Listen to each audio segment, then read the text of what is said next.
Hey, it's Jamie. It's My Irish Radio. Make My Irish Radio your Irish Radio. Thanks for joining us. Thanks for tuning in, being here. Just one of the great things about doing this whole My Irish Radio project is the fact that I get to meet some really interesting people, musicians, some really fabulous, wonderful musicians.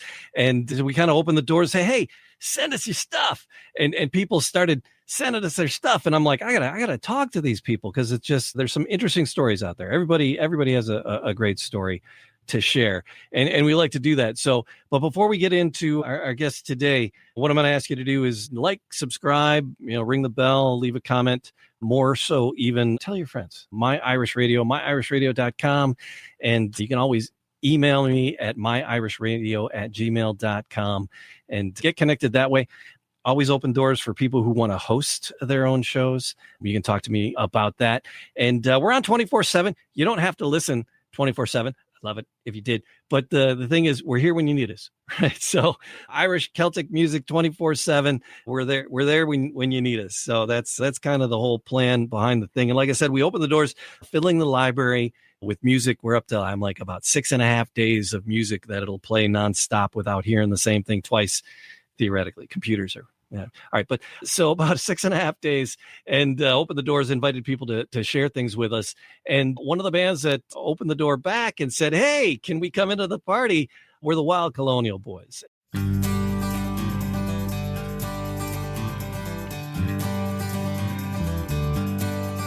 I met a redhead last one night and I asked her to dance. The full moon was shining in her eyes that told me take a chance. So I twirled her around that dance floor all night long. When the band was done playing, everybody screamed one more song. Oh, wake me up from this dream. Because that redhead lass couldn't be as good as she seems.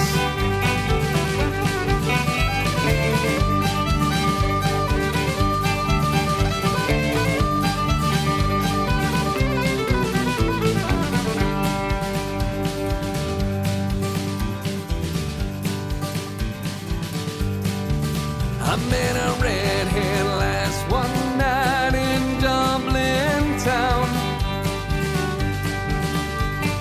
Lights were shining bright and the rain was lashing down.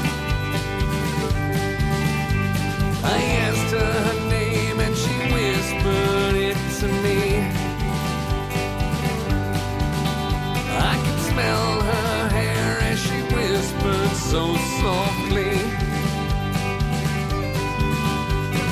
Oh, wake me up from this dream.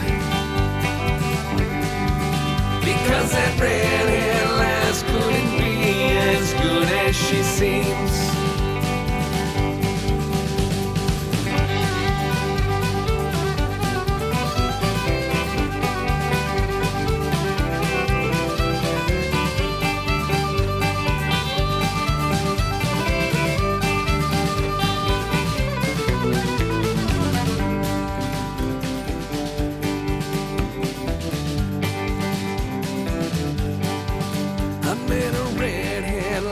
One night under starry skies, with a flower in her hair and a smile like a sweet surprise. My heart was beating heavy and my breath caught in my throat. I took her by the hand and I offered her my coat.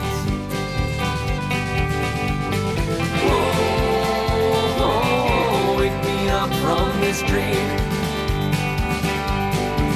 Because that redhead lass couldn't be as good as she seems. Oh,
the Wild Colonial Boys. And with us today is Adam. Adam, thank you for joining us here on My Irish Radio.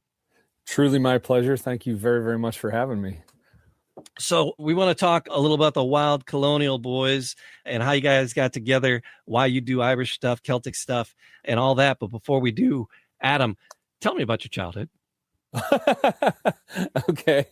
My childhood was typical, summers in Rangoon, luge lessons. Okay. I'm originally from Pittsburgh, Pennsylvania, but I've lived in Minnesota for a long, long time now, and just grew up in, I guess, one of those kind of typical.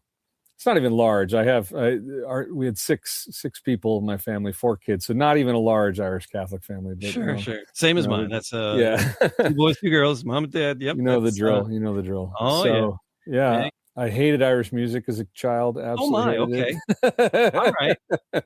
And I always wanted to be, I'm a guitar player. I always wanted to be, Eddie Van Halen or Jimi Hendrix or something. I liked metal music. I liked Metallica and Iron Maiden and that kind of thing. And Irish music was what I always heard at family gatherings, weddings and wakes or what have you. And I thought it was just so old school and I just wasn't into it or whatever. And later on in life, I guess, when I hit my 20s, I kind of had a cultural renaissance or what have you. And I started to listen more to Irish music, and it kind of something clicked, I guess. And I got, kind of really into it at one point and decided that I wanted to play that kind of music instead of metal music. And here right on. So what first put an instrument in your hands?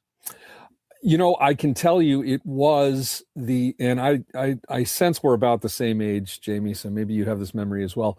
It was seeing the Dukes of Hazzard and the intro sequence to the show, the Dukes of Hazzard, with Waylon Jennings playing the guitar. Waylon Jennings had a Telecaster guitar on that intro, and I just thought that's cool. I was like 8 years old, and I was like, that's what I want to do.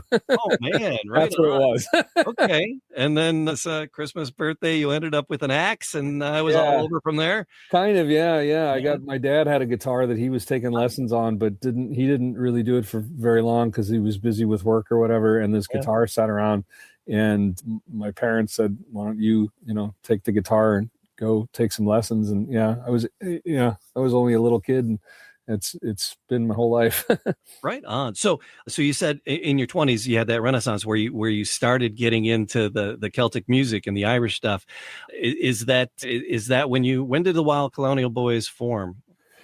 So I was in a band. I was in a hard rock band in the later 90s, very, very early part of the 2000s when nu metal was a thing. If you remember music like Creed and Korn and all that kind of thing. And I was in a band like that. And we were already kind of playing some rebel songs, Irish rebel songs as part of our repertoire, because I kind of brought that into it. But then, those guys wanted to kind of play less, and they were people were going to grad school and starting to raise families or whatever. Sure. Myself and one of the other guys in the band, I said to him, I'm like, because we would go hang out at Irish bars after rehearsals all the time, and we would go to Irish bars when we were on tour, and it was kind of part of what we were doing anyway. And I said, why don't we try to play Irish music? And this was 2003. Okay. And we kind of split off from the old metal band and formed the Wild Colonial Boys as we were started as an acoustic guitar duo. There were only 2 of us, and we would just play songs and all the jiggy parts on the guitar and sing. And it kind of started that way. So. Okay. So I kind of noticed that the Colonial Boys have kind of gone through different widths. Yeah, that's a good way to put it. The band has seemed as though it fleshed out, and I think you guys have trimmed down again. So what's been the progression, and where are you at right now? Well, we always wanted to. I think we even way back when we started this, we always wanted to be like a bigger band, because we knew, for us, playing on the festival circuit was the big brass ring. That's what we wanted to do, and we're going to do that as a smaller acoustic thing. It just wasn't loud enough or whatever. They weren't going to put us on the main stage. So we always wanted to flesh it out. And we started that in around, I think it was 2007 or 2008 when we released an album called Irish in America. We had recorded the album with a bunch of guest musicians, and we got, friends of ours to play drums and bass, and we really liked the sound of it. And so we did a CD release show for that album when that came out with a band behind us. We just hired some people and played, and it went over really, really well here locally. And so we said, all right, this has some kind of legs. And so we added permanent members on bass and drums and fiddle. And that's kind of been the big focal point since then, is having a 5-piece band. So we're kind of, like a rock band with Irish music in it, if that makes sense. And all right, that's kind of still our focus. That's where. So where's the lineup stand now? We have 5 guys. We've got myself. I sing and play guitar. We have another guitar player, primarily electric guitar player named Cole Mickelson. He's awesome.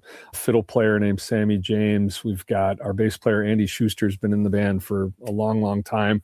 Our drummer, Pete James Johnson, is absolutely incredible. I'm very lucky to have all the guys in the band, top-notch musicians. But most of the guys have been in the band for at least 10 years.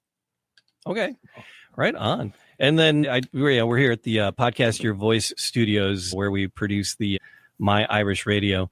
And one of my co-hosts, Matt, just rolled in. Hey, how are you, sir? And so you never know what's going to happen on My Irish Radio. You get 2 hosts for the price of one. This is Adam, the Wild Colonial Boys. Adam, how are you, man? Pleasure to have you here. Yeah. Well, thank you. I almost played the Man Cave theme to start it out. So the festivals, are you still doing chasing the festivals? Is that still something you wanted to do? Yeah, it's still something we're doing. I think we have more kind of a focus on doing our own thing and playing shows with other, bands of our genre more so than the festival thing. But we still play festivals. Yeah, there's a local festival here is the Irish Fair of Minnesota. That's a pretty big one. And we play that every year. There's a festival in Greeley, Nebraska that we play all the time. It's a lot of fun. And we've played all the big ones over the years, which I'm very, very lucky to have done, because I think most of the bands that do those festivals are kind of already set, and they've got a lot of pro, backing behind them, agencies and management and all that stuff. We don't have any of that. We do it all on our own. And so to say that we've played all those as an independent organization, I think is pretty cool. But a lot of what we're doing now is either small little individual weekend runs in and around the Midwestern United States, or occasionally something bigger, something elsewhere. So the music itself, right? So it's Celtic music, it's Irish music. I mean, you're rocking it up. What's the balance between traditional tunes, traditional covers, and then original pieces? Well, we do, I would say, probably a good bit of both. When we record and do release albums, the majority of that's original material that usually has, at its core, either, a traditional Irish, melody, or something based on a traditional Irish melody. Our live shows, we can do anything from, original material to 200-year-old ballads, rebel songs, all the pub songs, to stuff more modern, like Flogging Molly covers, or Saw Doctors, or, Young Dubliners, or U2, whatever. We've done all of it over the years. So I'm going to name drop. I was just. Are you going to wish you were a fisherman? Is that what's happening? Yeah. Okay. No. Right. But I was just at the Gaelic League here downtown Detroit. Andy Irvine was playing. Wow, cool. And it was gorgeous. But then Dave was there from Flogging Molly. He was there because he's had some trouble. Yes. And so he and his wife were there, and it was so good to see him out and about, because I had heard that they were going to do a cruise, and I'm like, dude, I go, are you doing a cruise? And he's like, I'm working towards it. He goes, it's booked. He goes, we're doing it. It's booked. He goes, I'm getting better and better and better. So he's very, he's working towards it. Yeah, but it was so cool. You mentioned those, and it was so cool to see, Andy Irvine sitting there having a pint with Dave from Flogging Molly. It was like a great night. It was a really good night. Sorry, that was me name dropping because you mentioned. No. But, it's all good. Yeah, it's some fun times in the city if you seek out the Celtic stuff. It's there. Most every city you're gonna find it. Like that one song, it's there's an Irish pub in every town. Right. It's no Boston, but what are you gonna do? Right on. So for writing the music, is it when you write the originals, is this a group thing? Is it a you thing? Who does the writing? Well, it's interesting because traditionally it's myself and our fiddle player will, either he'll give, a bit of a tune, like an Irish tune that I can take and use and write a song around, or I'll come up with music and lyrics and give it to him to kind of polish up or what have you. But that was with our old fiddle player, Tony, who's still a very good friend of ours, and we just hung out with him, so it's all amicable. But Tony retired from the band last year, so we have a new guy, Sammy. So the process that was long established is kind of turned on its head now. Okay. We're kind of figuring that out, but that's fine. That's good. But the majority of it is, I would say, I don't know, this sounds egotistical, but most of the stuff is mine. Okay. There's nobody there to argue with you, so but you're saying you gave them the link, they didn't show up. Come on, it's all you, man. But you have enough synergies to keep it going, to totally continue to bring out. Oh, very nice. Yeah, everybody adds their parts. It's what I provide is really a rough guide, and here's the chords, here's the melody, here's the lyrics, and then boom, everybody gets to throw their 2 cents in, and that's A, B flat, A minor. Yeah. That's all. Three chords. That's all you need. That's all you need. That's all you not need. those ones, but yeah. So compared to playing the Creed, like you were, is it because you were like you were, it was stodgy and old, and when you were a young man, when you were a youngster, how do you keep it from being stodgy and old? Well, the stodgy and old,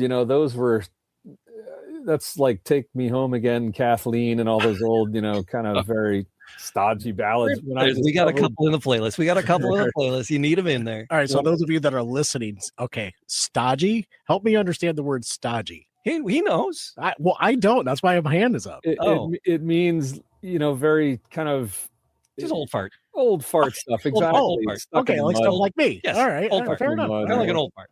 Right, I think when I discovered the Pogues, and when I discovered, like rebel ballads and stuff like that, that's where it kind of lit the fire. I was like, oh no, this can be pretty cool music. I like this. All right. So I'm sure you go and see a lot of the acts.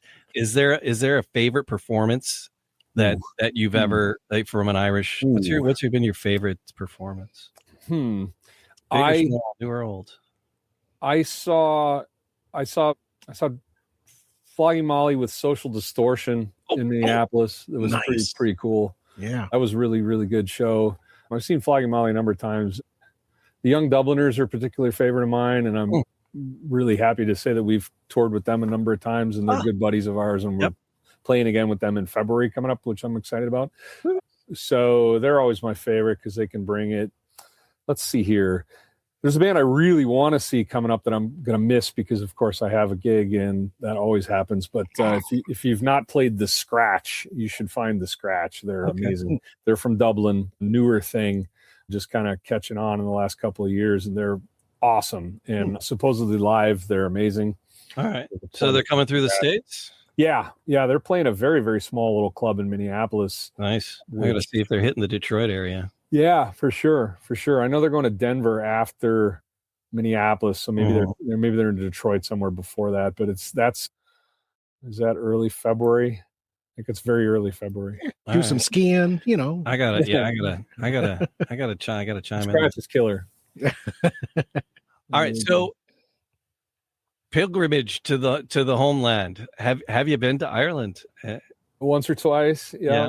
Were you there as a tourist? Were you there performing? What were you doing? So we do tours of Ireland where we have packaged kind of, like Flogging Molly is doing the cruise, right? Sure. You get on the boat and you cruise around with Flogging Molly and a bunch of other bands. Oh, yep. It's kind of like that, but it's just us on a bus. And nice. We sell like a tour package. We've done that 9 times. And so we've toured Ireland 9 times playing gigs. I hate you. I've been 3 times. A lot of people. I've been 3 times. But oh my God, that sounds fabulous. It's like, how do I get somebody to pay for my ticket and I get to talk to girls while I play my guitar? Yep.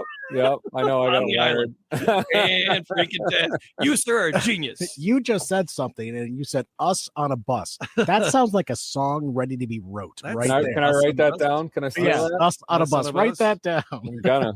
Got a little replacements jangle to it. A little bit. On the bus. All I right. like it. Yeah. So we do So- those. We sell a bus full of seats to Americans, and they travel over with us. Yeah. And then during the day, we do all the tourist stuff and go see the Cliffs of Moher and stuff like that. And Right, then right. at night, we play gigs, and it's always a really good time. We switch up the itinerary, so we go up into. Last time we went up into the north, and then we're going again. Our 10th tour will be right over Halloween into November 2026. So we're planning for that one. If I could do a plug, we have about 15 seats left on the bus. All right. So if you want, So when we're done, email me like links, and we'll put them Cool. in the description. Thank you. Will do. For people to connect with the travel thing. There's Enda Riley. He's an Irish guy. He's living here in the Metro Detroit area now. I don't know if you've crossed paths with Enda. I know the name. Yeah. I know the name. And he just did that. There's an Irish travel company here that does a lot of work with. There's a handful of Detroit radio Irish shows. There's a good Irish culture happening in the city. I'm trying to horn my way in and You're bully. join You're the gonna be a party. bully. Yeah, You're gonna Yeah. bully your way in. yeah, a little All right. bit. All right. But so what is your favorite? If you were just going on your own, not taking a bus full of people, what would you go? I'm like, I got 5 days. I'm going to be on the island. I got to do this. Huh. So Well, just what you want to do for you. And as a person who's never been to Ireland, this is a trip I've been wanting to take my entire Okay. life. So I'm going to listen intently to your all answer. right. All right. Well, as the saying goes, the West is the best.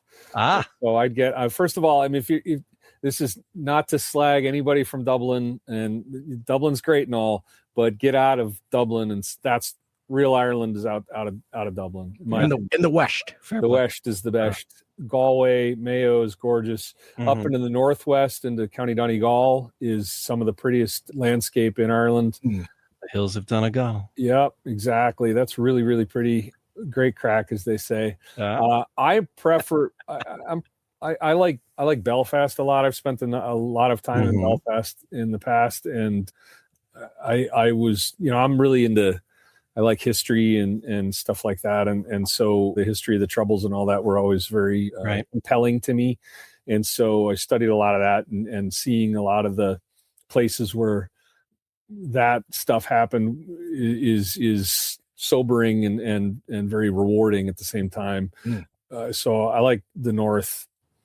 I don't know. There's good stuff all over, of course, but honestly, my heart's in the West. I think for sure, Galway and Mayo. That's a lot of great stuff to do there. The city of Galway itself is full of vibrant, kind of life. That's the music and the crack in Galway is great. Mayo has some great towns as well.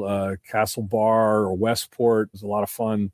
Great music to see, great venues. You can find some good restaurants and good food, and go to the West if you're going to go. I just wrote it down. West is all right.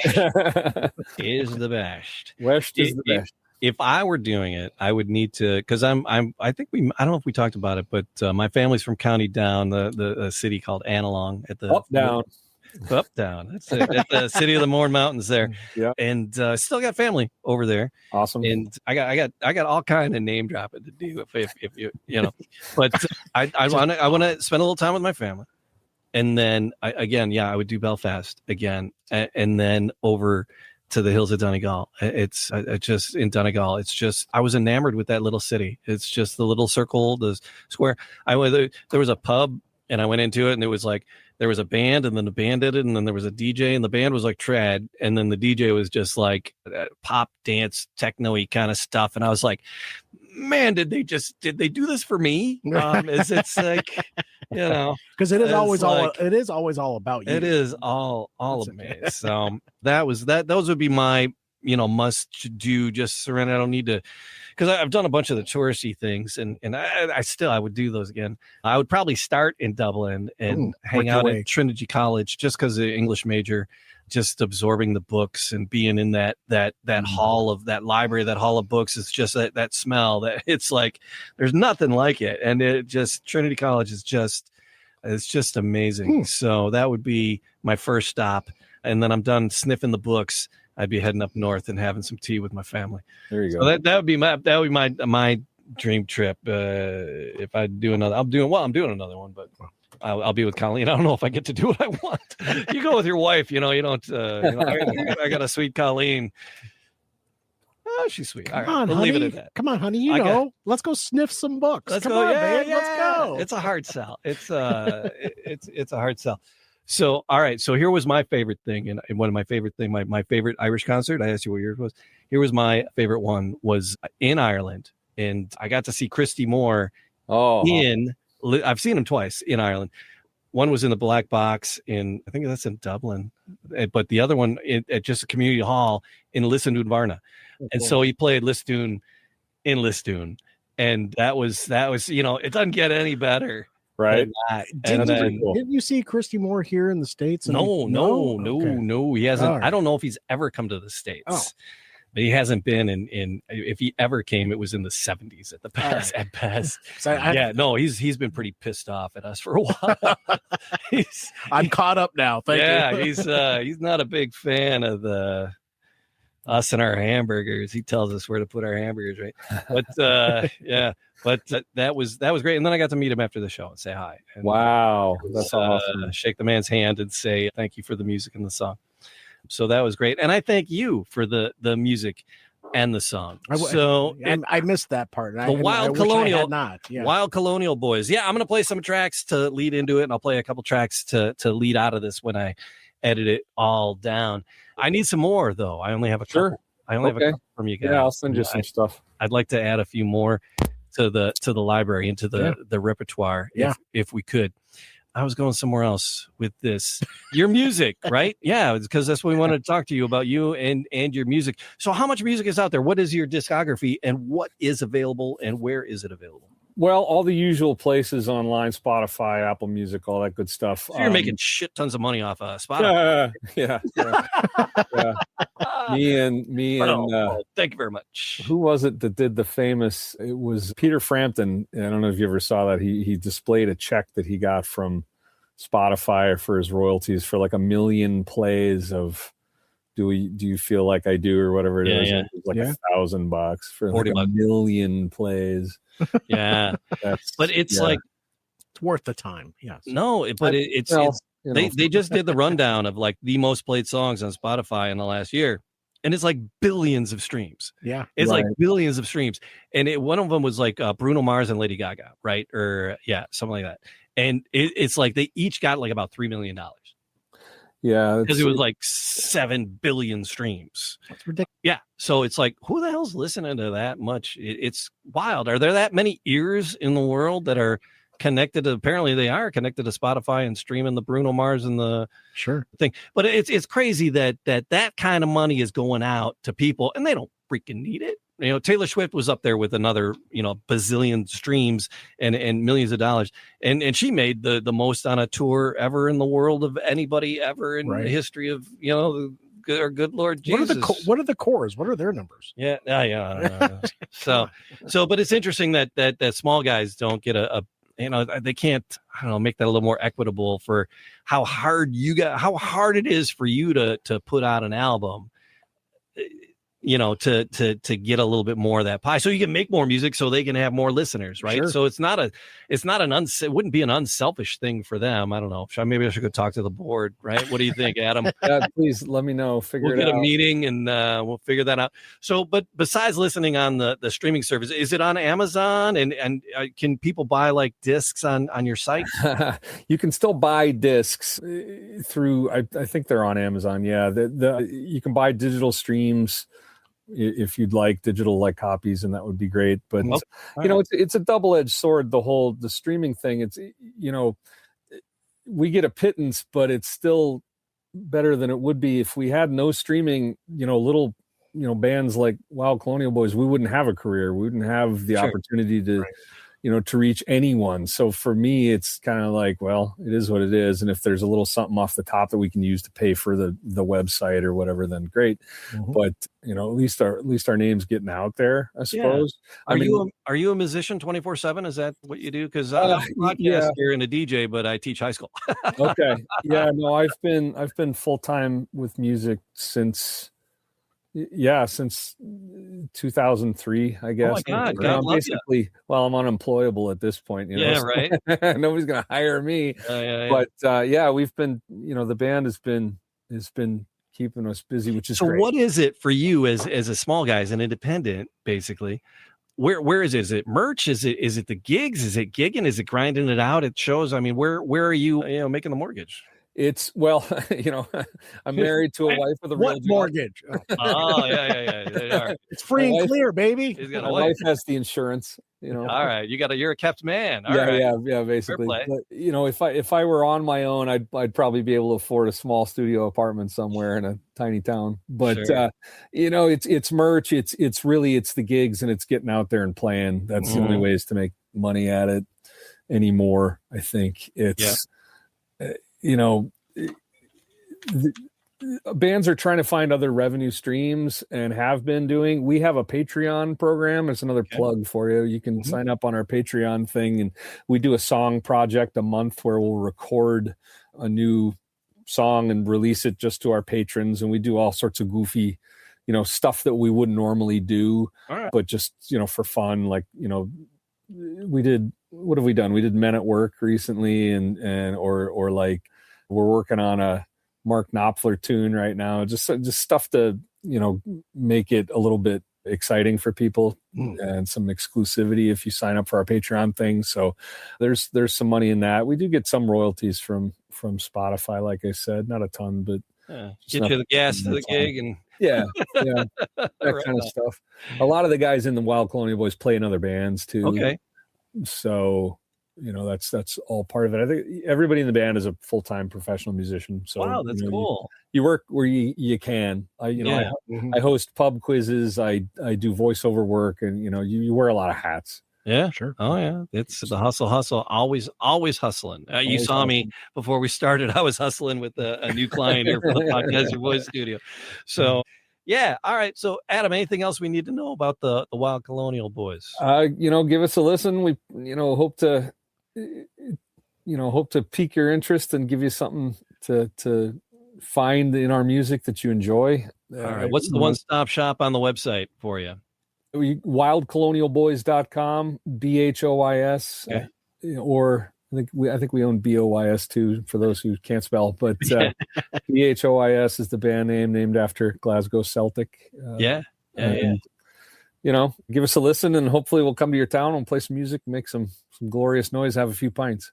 You're always welcome in Detroit. Yeah. Thank you very much. We got to get there. Get there. We've played Michigan, never Detroit. So, All right. So we will put links to all those things in the descriptions. And thank you so much for being here on My Irish Radio. And we're gonna play a couple right after this. Thanks, guys. Thanks for having me, Adam. Thanks.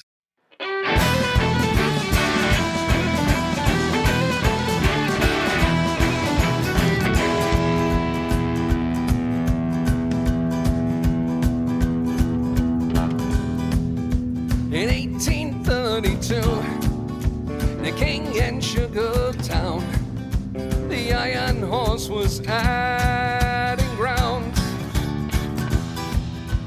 Irish immigrants from Ulster's hills they came, their lives extinguished like a flame.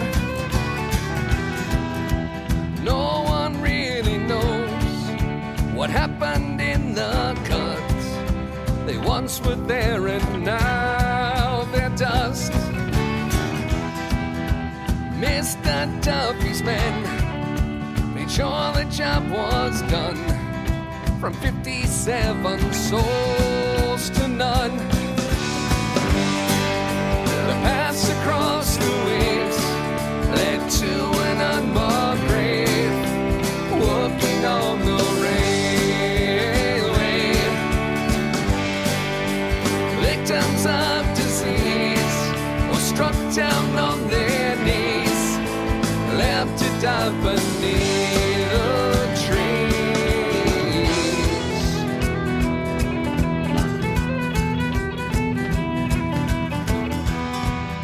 Expendable, they said, from beyond the pale.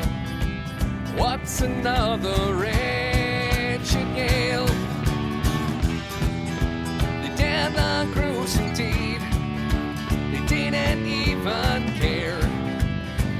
to pause or say a prayer.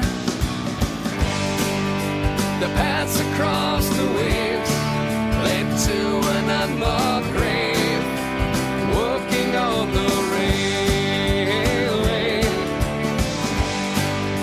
The victims of disease were struck down on their knees, left to die beneath the trees.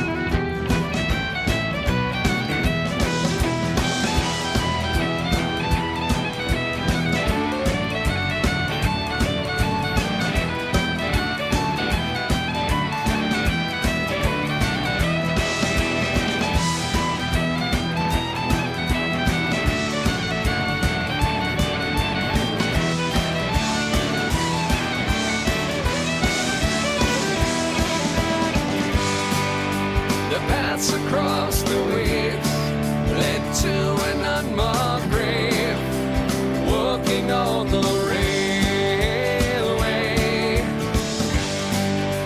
Victims of disease were struck down on their knees, left to die beneath the trees. The paths across the waves led to an unmarked grave, walking on the railway. Victims of disease were struck down on their knees, left to die beneath the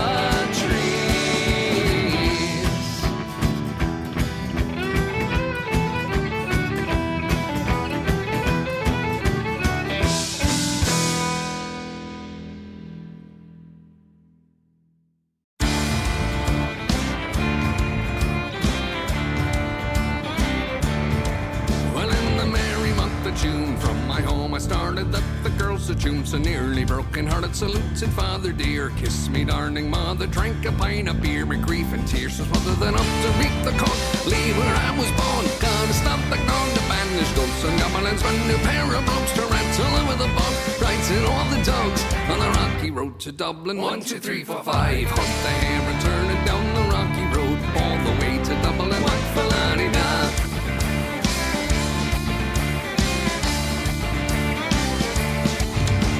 In Mullingar the night I rested them so weary, started by daylight next morning light and early, took a drop of the pure to keep me heart from shrinking. That's a Paddy's cure when he's on for drinking. Then see the less he smiled, laughing all the while at me curious sound, but touch your heart a bubble and ask me I was hard. Wages I required till I was almost tired of the rocky road to Dublin. 1, 2, 3, 4, 5, hunt the hare and turn it down the rocky road, all the way to Dublin. What Falani-da.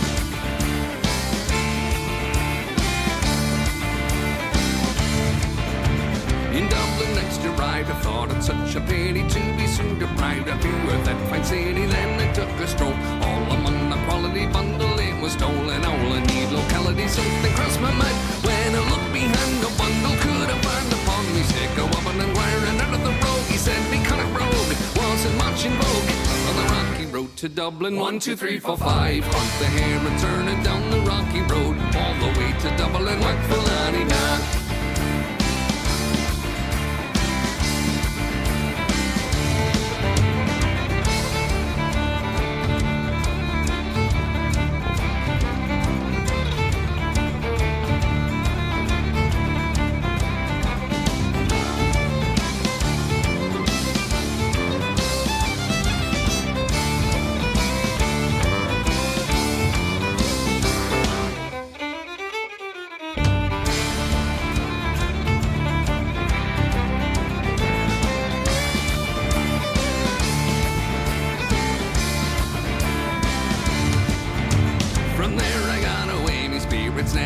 sailing, landing on the quay just as the ship was sailing. Captain at me roared, said no room had he. When I jumped aboard a cabin found for Paddy. Down amongst the pigs, played some hardy rigs, danced some hardy jigs. The water around me bubbling up to holy head. Wish myself was dead, oh bed I'm more instead. On the rocky road to Dublin, 1, 2, 3, 4, 5. Hunt the hare and turn it down the rocky road, all the way to Dublin, like Falani down.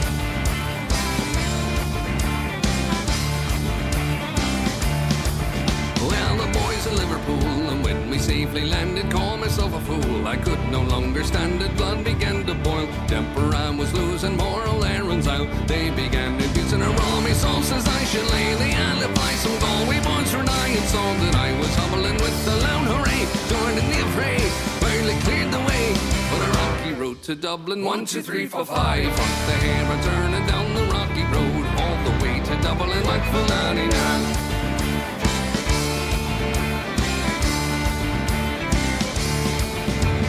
1, 2, 3, 4, 5. Hunt the hare and turn it down the rocky road, all the way to Dublin, like Falani down.